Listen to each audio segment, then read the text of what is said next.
Over the course of these 2 days of discussions in Oxford, where the vaccine partnered with AstraZeneca was developed, talks will focus on how to expand access for poorer nations to COVID-19 vaccines. The G7 has already committed to the COVAX global vaccine sharing facility, but wealthier nations have been under pressure recently to do more to help the developing world.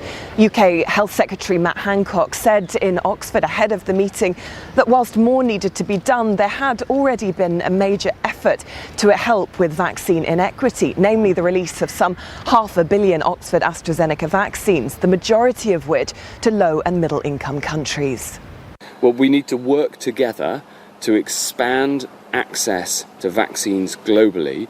The biggest contribution that we can make is making sure that, especially in the low and middle income countries, that these vaccines are available at cost. That's what we've done with the Oxford AstraZeneca vaccine, and that's what we need to see more of. Other vaccine companies have made moves in that direction, like Pfizer, which I welcome.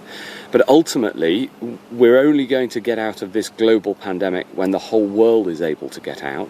Much of the discussions in Oxford about vaccine inequity and how to prevent another pandemic through increased international cooperation will pave the way for the discussions at the G7 summit in Cornwall starting in the middle of June. There is still some hesitancy in Europe about the temporary waiver of intellectual property rights for pharmaceutical firms.